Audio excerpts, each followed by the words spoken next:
চাই কিন্তু শাস্তি দেয় ওদের কঠিন শাস্তি হোক আমার আজ নাতির আমার নাতির বয়স শান্ত ছেলে 10 বছর নাতি আসবে গেছে এটাও বলতে পারে ঘুম থেকে উঠে মনে করে ওখানে চলে গেছে মনে করে ঘুম থেকে উঠে ওখানে চলে গেছে এখন যখন মিছিলে চলে গেছে এটা তো বলতে পারি না যখন বলছে তো মনে করো এসাদুল্লাহ ভাই পড়ে গেছে ওরা তোলার জন্য যখন ও ফুল এইভাবে নিতে আসে এর তো এই সময় এর এইভাবে করছে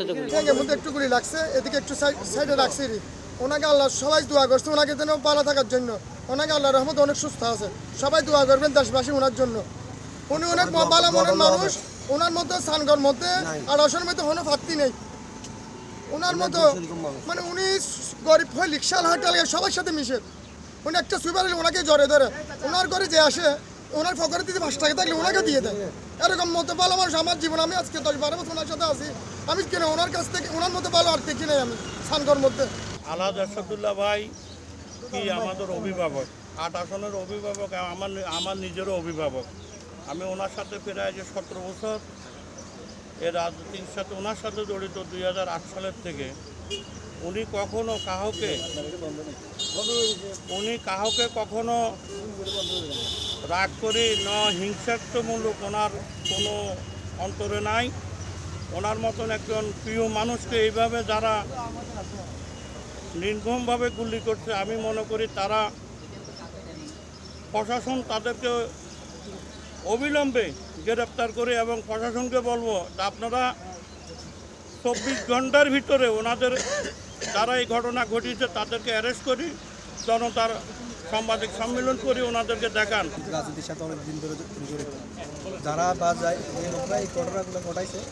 আসলে এটা জাতি এবং মানুষের জন্য কোনোভাবে কাম্য না এটা বাংলাদেশে বারবার এই যে ঘটনাগুলো ঘটছে এগুলো কোনোদিনও বাংলাদেশের মানুষের জন্য ভালো কিছু বই আনবে না এগুলো সবসময় মানুষকে একটি আতঙ্ক আর মানুষকে সবসময় আতঙ্কের দিকে বাংলাদেশ ঝুঁকাচ্ছে এটাই আমাদেরকে বোঝাচ্ছে আসলে বাংলাদেশের মানুষ এই সমস্ত রাজনীতি থেকে যে পর্যন্ত বিরতি না আসবে সে পর্যন্ত আমরা বাংলাদেশের মানুষ মনে হয় সুখে থাকতে পারবো এরশাদুল্লাহ ভাই থাকা অবস্থায় এরা সারের উপর হামলা করে ওই অবস্থায় অ্যাক্সিডেন্টে এরশাদুল্লাহ ভাইয়ের উপরে আঘাতটা চলে আসে আমরা সন্ত্রাসীরা যেই হোক আমরা দেশে শান্তি চাই এইসব সন্ত্রাসীদের বিরুদ্ধে